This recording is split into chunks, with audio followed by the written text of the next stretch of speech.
আসসালামু আলাইকুম guys, welcome back to my channel.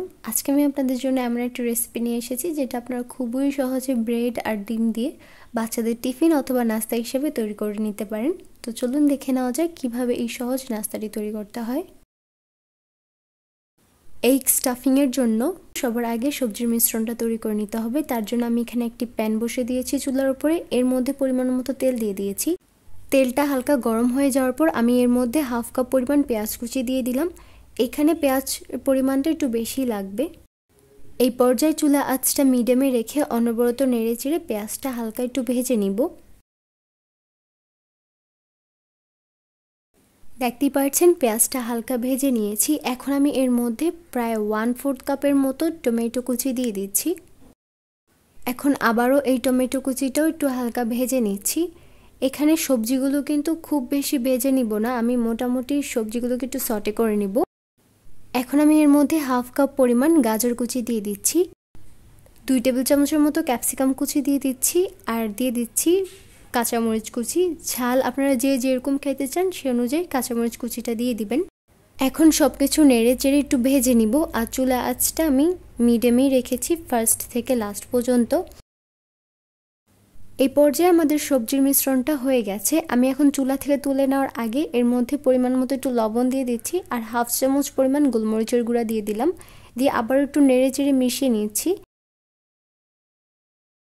সব কিছু খুব ভালোভাবে মিশিয়ে নিয়েছি। এখন আমি এটা চুলা থেকে উঠে একটা সাইডে রেখে দিচ্ছি। এখানে একটি মিক্সিং বোল নিয়েছি। এখন আমি একটি গ্রেটারের সাহায্যে 2টা সেদ্ধ ডিম গ্রেট করে নিচ্ছি। ডিমগুলো আমি আগে থেকে সেদ্ধ করে রেখেছিলাম। আপনারা চাইলে এই কাজটি ছুরির সাহায্যে করতে পারেন, অর্থাৎ ছুরির সাহায্যে ছোট ছোট করে কেটেও ডিমগুলো নিতে পারেন। এখন আমি এর মধ্যে যে আগে থেকে সবজির মিশ্রণটা রান্না করে রেখেছিলাম সেটা সম্পূর্ণটা এর মধ্যে দিয়ে দিচ্ছি। আর দিয়ে দিচ্ছি ধনিয়া পাতা কুচি প্রায় 3 টেবিল চামচের মতো। এখানে আমি লবণ দিয়ে দিচ্ছি। লবণটা শুধুমাত্র ডিম সেদ্ধর অনুযায়ী লবণটা দিতে হবে। দিয়ে দিচ্ছি অরিগ্যানো 1/4 চা চামচ পরিমাণ, 1/4 চা চামচ দিয়ে দিচ্ছি কালো গোলমরিচের গুঁড়া, আবারও দিয়ে দিচ্ছি হাফ চামচ পরিমাণ গরম মশলার গুঁড়া। সব কিছু দিয়ে দেওয়ার পর এখন আমি হাতের সাহায্যে সব কিছু খুব ভালোভাবে মিশিয়ে নিব।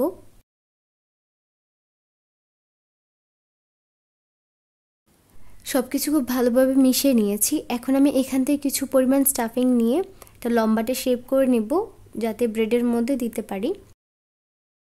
আপনারা চাইলে সবজিগুলো অর্থাৎ গাজর, পেঁয়াজ এবং টমেটো এখানে না ভেজেও দিতে পারেন। আমার কাছে কাঁচার টেস্টটা তো ভালো লাগে না, তাই আমি একটু তেলের মধ্যে হালকা ভেজে নিয়েছি। যাই হোক, দেখতেই পাচ্ছেন আমি এখানে একটা লম্বাটে শেপ দিয়ে নিয়েছি এগুলো। এখন আমি ব্রেডগুলো রেডি করে নিব।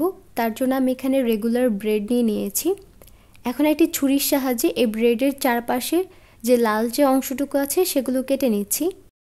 এই লালচে অংশগুলো ফেলে দিবেন না, এগুলো দিয়ে আপনারা চাইলে পরবর্তীতে ব্রেড ক্রামসও তৈরি করে নিতে পারেন।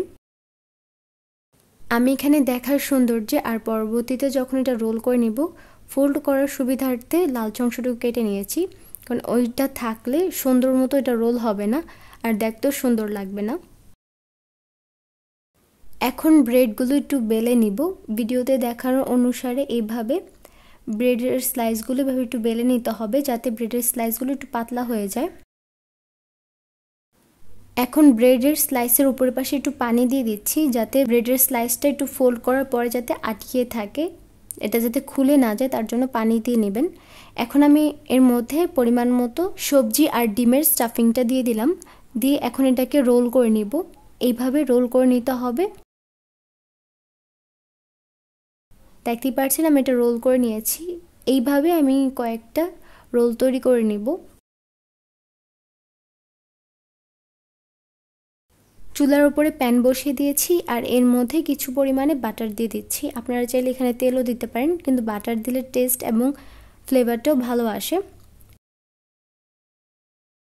তো আমি এখন এর মধ্যে রোলগুলো দিয়ে দিচ্ছি।